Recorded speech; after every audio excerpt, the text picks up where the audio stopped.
히틀러 집권 직후 독일의 실업자 600만 명은 기적처럼 사라졌습니다.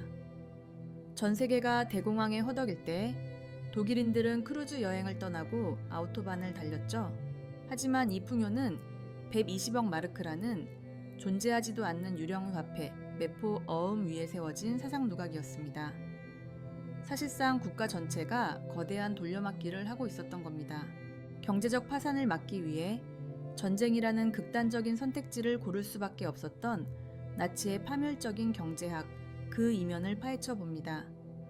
우리가 흔히 기억하는 나치 독일의 이미지는 광기 어린 연설과 웅장한 군사 퍼레이드, 그리고 거대한 하켄크로이츠 깃발입니다. 하지만 당시 독일 국민의 마음을 움직인 것은 이런 추상적인 상징물만이 아니었습니다. 그들의 영혼을 실질적으로 지배했던 것은 훨씬 더 구체적이고 달콤한 제안이었습니다.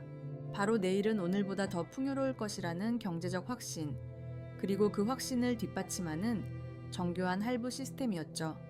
히틀러가 독일 국민을 가스라이팅하는 데 사용한 가장 강력한 도구는 선동적인 언어가 아니라 중산층의 로망을 자극한 소비심리 마케팅이었습니다. 이 메커니즘을 이해하기 위해서는 먼저 당시 독일인들이 가졌던 깊은 심리적 흉터를 들여다봐야 합니다.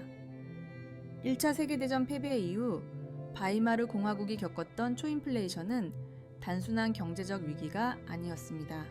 평생 모은 저축이 아침 자고 일어나면 빵 한 조각 살 수 없는 종이 조각이 되는 과정을 지켜보며 독일인들은 국가라는 시스템에 대한 극도의 불신과 미래에 대한 공포를 학습했습니다. 이 인지적 불협화음 속에서 나치는 매우 매력적인 대안을 제시합니다. 바로 국가가 여러분의 저축을 책임지고 그 대가로 물질적 풍요를 즉각적으로 체감하게 해주겠다는 약속이었습니다. 그 상징적인 프로젝트가 바로 국민차, 즉 폭스바겐이었습니다. 히틀러는 모든 독일 가정이 자동차를 소유하는 시대를 열겠다고 선언했습니다. 당시 자동차는 극소수 상류층만이 누리는 전유물이었죠. 노동자가 자동차를 갖는다는 것은 단순한 이동수단의 획득을 넘어 사회적 신분이 상승했다는 심리적 보상을 의미했습니다. 나치는 이 욕망을 정확히 꿰뚫었습니다. 그들은 국민차라는 이름의 비틀 모델을 제시하며 파격적인 할부 금융 시스템을 도입합니다. 이른바 KDF 저축 제도였습니다. 방식은 매우 단순하면서도 치밀었습니다. 매주 5마르크씩 저축하면 일정 금액이 모였을 때 자동차를 인도받을 수 있다는 권리를 판매한 것입니다. 현대의 구독 경제나 선불 할부 시스템과 매우 유사한 이 제도는 독일 대중에게 폭발적인 반응을 얻었습니다. 수십만 명의 노동자가 매주 자신의 수첩에 저축 스탬프를 찍으며 앞마당에 세워질 반짝이는 자동차를 상상했습니다. 여기서 흥미로운 대목은 이 시스템이 철저하게 심리적 단내리기 효과를 이용했다는 점입니다. 자동차라는 실물 자산을 소유할 수 있다는 희망이 생기자 사람들은 나치 정권의 억압이나 인권 유린을 부차적인 문제로 치부하기 시작했습니다.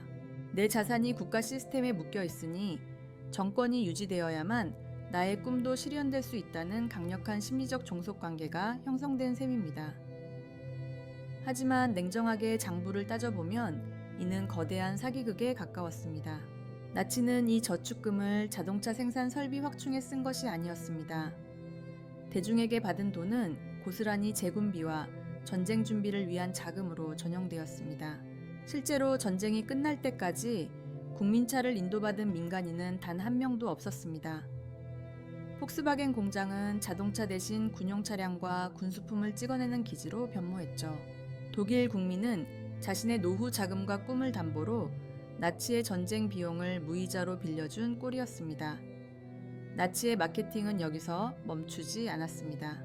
그들은 힘을 통한 즐거움이라는 뜻의 KDF 조직을 통해 세계 최대 규모의 복지 및 관광 시스템을 구축했습니다. 노동자들에게 저렴한 가격으로 오페라 관람, 스포츠 활동, 심지어 크루즈 여행까지 제공했습니다. 어제까지만 해도 공장에서 기름때를 묻히던 노동자가 상류층이나 즐기던 호화 유람선에 올라탄 순간 그가 느꼈을 지적 카타르시스와 정권에 대한 충성심은 계산이 불가능할 정도였을 겁니다. 나치는 이를 통해 계급 갈등을 교묘하게 은폐했습니다.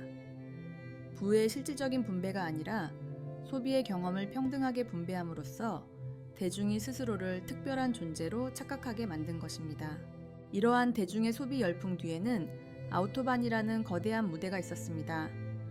히틀러는 집권하자마자 전 국토를 연결하는 고속도로망 건설에 착수했습니다. 표면적인 이유는 실업 해소와 물류 혁명이었지만 그 이면에는 고도로 계산된 정치적 의도가 숨어 있었습니다.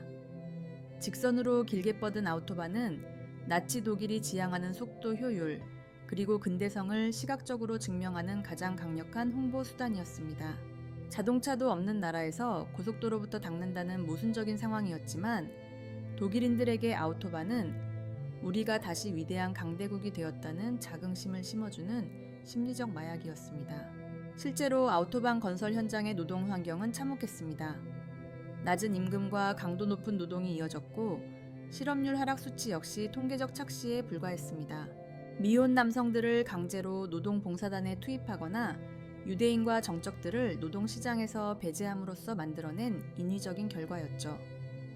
그럼에도 불구하고 대중은 매끈하게 닦인 도로 위를 달리는 히틀러의 모습을 보며 열광했습니다. 시스템의 실체보다는 눈에 보이는 화려한 상징에 매료된 것입니다. 여기서 한 가지 근본적인 의문이 생깁니다. 이 모든 거대한 프로젝트를 진행할 돈은 대체 어디서 났을까요? 당시 독일의 국고는 텅 비어 있었습니다. 여기서 나치의 경제수장인 얄마르 샤우트의 위험한 연금술이 등장합니다. 그는 메포 어음이라는 기상천외한 유령 화폐를 발명했습니다.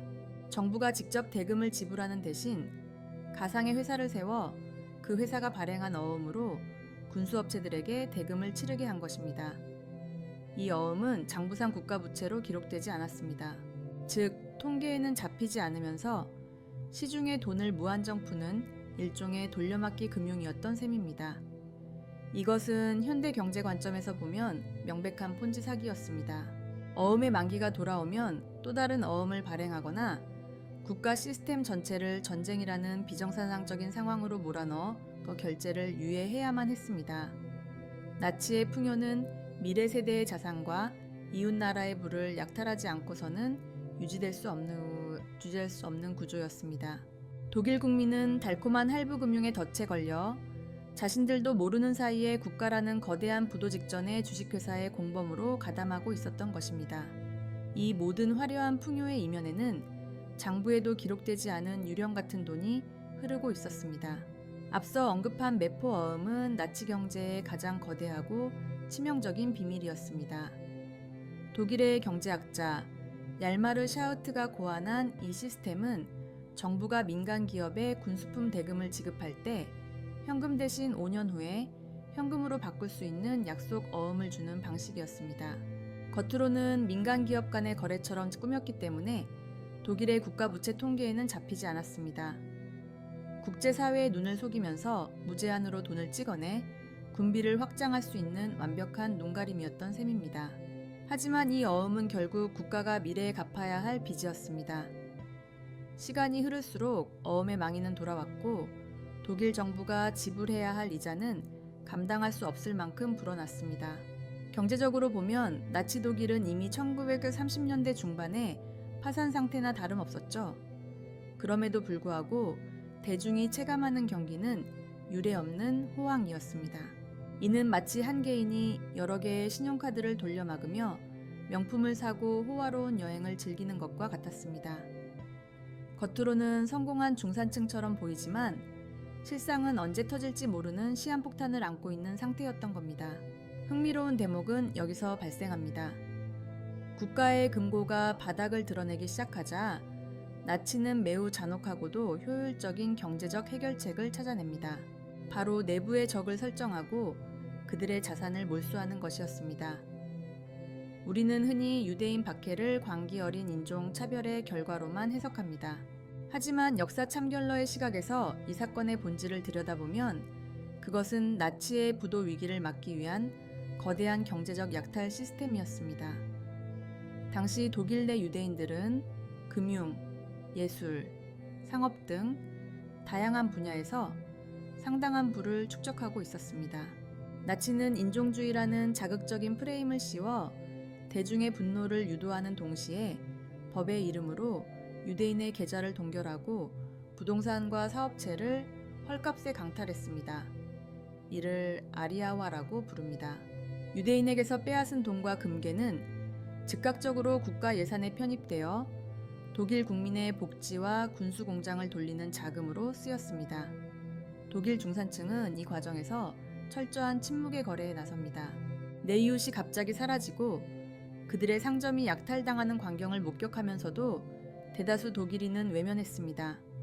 왜냐하면 그들이 사라진 자리에 나치 정권이 제공하는 값싼 일자리와 저렴한 생필품, 그리고 내 집 마련의 기회가 들어왔기 때문입니다. 도덕적 죄책감보다는 눈앞의 경제적 인센티브가 더 강력하게 작동한 셈입니다. 나치는 대중의 인지 부조화를 교묘하게 이용했습니다. 유대인을 악마로 규정함으로써 그들의 자산을 취하는 행위를 범죄가 아니라 민족의 부를 되찾는 정의로운 행동으로 포장했습니다. 이러한 약탈 경제의 메커니즘은 국내에만 머물지 않았습니다. 독일 내부의 자산만으로는 매포어음의 거대한 구멍을 메울 수 없었기 때문입니다. 결국 나치 경제 시스템이 생존하기 위해서는 외부로부터의 지속적인 부의 유입이 필수적이었습니다. 히틀러가 오스트리아를 합병하고 체코슬로바키아를 침공했을 때 그들이 가장 먼저 장악한 곳은 군사 요충지가 아니라 바로 그 나라의 중앙은행 금고였습니다. 나치는 점령지의 금을 탈취해 어음 대금을 결제하고 외국 화폐를 확보해 부족한 원자재를 수입했습니다. 우리는 이를 통해 전쟁의 본질적인 원인을 파악할 수 있습니다. 히틀러의 전쟁은 단순한 영토 확장의 야욕을 넘어 멈출 수 없는 부채 경제를 유지하기 위한 강제 정상 과정이었습니다. 굴러가지 않으면 쓰러지는 자전거처럼 나치 독일은 새로운 약탈지를 찾아 계속해서 전진해야만 하는 운명이었습니다. 전쟁이 터지지 않았다면 나치 독일은 내부 경제 붕괴로 스스로 무너졌을 가능성이 매우 높았습니다. 이 과정에서 독일 국민의 소비 심리는 더욱 기묘하게 작동합니다. 전쟁 초기 독일군은 점령지에서 엄청난 양의 물자를 본국으로 실어보냈습니다. 프랑스의 고급 와인, 네덜란드의 치즈, 북유럽의 모피가 독일 노동자의 식탁과 옷장에 깔렸습니다. 대중은 전쟁의 공포보다 점령지에서 날아오는 택배 꾸러미에 열광했습니다. 히틀러는 전쟁 중에도 국민의 지지를 잃지 않기 위해 소비자의 생산을 억지로 유지했습니다. 다른 참전국들이 모든 자원을 전쟁에 쏟아부으며 배급제와 절약을 강요할 때 독일인들은 전쟁 중기까지도 상대적으로 풍족한 생활을 누렸습니다. 이것이 바로 나치가 설계한 고도의 가스라이팅이었습니다. 국민에게는 전쟁이 고통이 아니라 일종의 수익 사업처럼 느껴지게 만든 것입니다. 하지만 이 달콤한 풍요는 타인의 피와 눈물 위에 세워진 신기루였습니다. 대중은 자신들이 누리는 크루즈 여행과 할부 자동차가 결국 점령지 노예 노동의 결과물이며 언젠가는 자신들의 아들들이 전쟁터에서 그 대가를 치러야 한다는 사실을 망각했습니다. 나치의 경제 시스템 안에서 개인은 주체적인 시민이 아니라 시스템이 제공하는 달콤한 보상에 길들여진 소비자로 전락했습니다. 정권은 대중에게 생각할 시간을 주지 않았습니다. 끊임없이 새로운 상품을 제시하고 더 나은 미래를 약탈해 오겠다고 약속하며 대중의 시야를 가렸습니다. 경제적 풍요라는 마약이 투여되는 동안 독일 사회의 도덕적 나침반은 완전히 고장 나버렸습니다. 이 대목에서 우리는 한 가지 냉혹한 진실과 마주하게 됩니다. 민주주의를 파괴하고 독재를 완성한 것은 강력한 군대가 아니라 대중의 욕망을 합법적으로 충족시켜주겠다는 정교한 경제적 약속이었다는 사실입니다. 히틀러는 인간의 가장 취약한 지점인 생존 본능과 탐욕을 정확히 공략했습니다. 그는 복잡한 정치 철학 대신 빵과 자동차라는 확실한 보상을 던져주었고 대중은 그 보상을 지키기 위해 기꺼이 자신의 비판적 사고를 정권에 양도했습니다. 하지만 돌려막기로 유지되던 가짜 풍요는 연합군의 반격이 시작되면서 처참하게 무너져 내립니다. 하늘을 찌르던 아우토반의 위용도 꿈에 그리던 국민차의 환상도 폭격기와 탱크 앞에서 아무런 힘을 발휘하지 못했습니다. 수십만 명의 독일인이 스탬프를 찍으며 모았던 저축 통장은 하룻밤 사이에 쓸모없는 휴지 조각이 되었습니다. 국가라는 거대한 폰지 사기 업체가 파산을 선언한 것입니다. 결국 모든 사기극이 그렇듯 나치가 설계한 거대한 할부 금융 시스템 역시 처참한 결말을 향해 달려갔습니다. 1939년 전쟁이 발발하자 독일의 산업 구조는 즉각적으로 전시체제로 전환되었습니다. 국민차를 생산하기 위해 지어진 세계 최대 규모의 폴크스바겐 공장은 단 한 대의 민간인용 자동차도 출고하지 않았습니다. 대신 그곳에서는 군용 수송 차량인 퀴벨바겐과 수류 경용차인 슈빈바겐이 쉴 새 없이 쏟아져 나왔습니다. 독일 국민이 매주 5마르크씩 정성스럽게 스탬프를 찍으며 모았던 통장 속의 돈은 어떻게 되었을까요? 약 3,4만 명의 노동자가 입금한 총 2억 8천만 마르크의 거금은 고스란히 독일 노동전선의 계좌에 묶여 있다가 전쟁 비용으로 증발했습니다.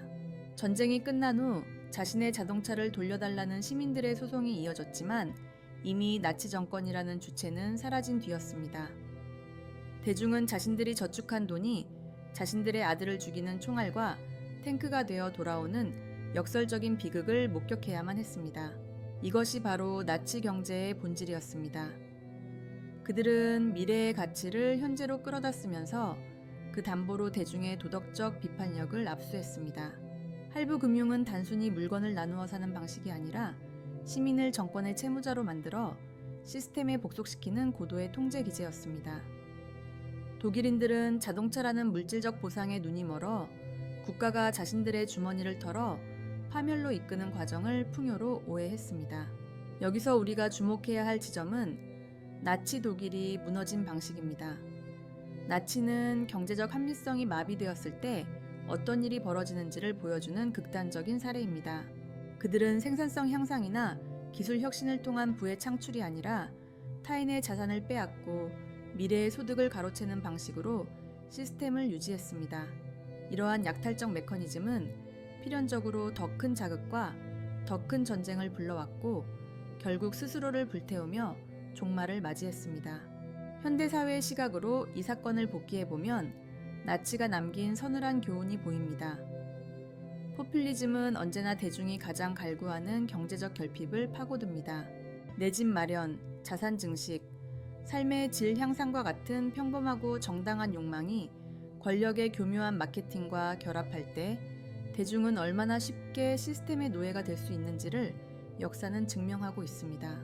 나치는 가스실을 만들기 전에 먼저 할부 통장을 만들었습니다. 공포로 통치하기 전에 먼저 가짜 풍요로 대중을 길들였습니다. 오늘날 우리가 마주하는 수많은 부채 기반의 정책들과 달콤한 경제적 약속들 속에서도 이와 유사한 메커니즘은 여전히 작동하고 있을지 모릅니다. 역사는 반복되지 않지만 인간의 욕망과 그 욕망을 이용하는 권력의 문법은 놀라울 정도로 일정하기 때문입니다. 나치의 포르쉐와 아우토반은 단순한 유물이 아닙니다. 그것은 시스템이 대중의 영혼을 어떻게 할부로 구매하는지를 보여주는 가장 정교하고도 위험한 경제적 설계도였습니다. 결국 역사를 움직이는 것은 거창한 이데올로기만이 아닙니다. 장부 위의 숫자, 통장에 찍히는 잔액, 그리고 내일은 오늘보다 더 많이 소비할 수 있을 것이라는 이기적인 기대감이 거대한 비극의 톱니바퀴를 돌리는 동력이 되기도 합니다. 1930년대 독일인들이 꿈꿨던 국민차 비틀은 전쟁의 폐허 속에서야 겨우 세상에 나왔지만 그 차에 담겼던 대중의 욕망과 정권의 기만은 우리에게 여전히 차가운 질문을 던지고 있습니다. 오늘 준비한 내용은 여기까지입니다. 결국 나치즘의 동력은 광기 어린 선동 이전에 대중의 욕망을 교묘하게 파고든 부채 기반의 가짜 풍요였습니다. 오늘 영상이 여러분께 역사를 바라보는 새로운 관점이 되었길 바랍니다. 오늘 영상이 어떠셨는지 댓글로 남겨주시면 앞으로의 영상 제작에 참고하겠습니다. 앞으로도 저희 역사차 함결러는 박제된 사실 너머의 차가운 경제적 진실을 계속해서 추적하겠습니다. 구독과 좋아요는 더 깊은 내용을 파헤치는 힘이 됩니다. 지금까지 역사 참결러였습니다.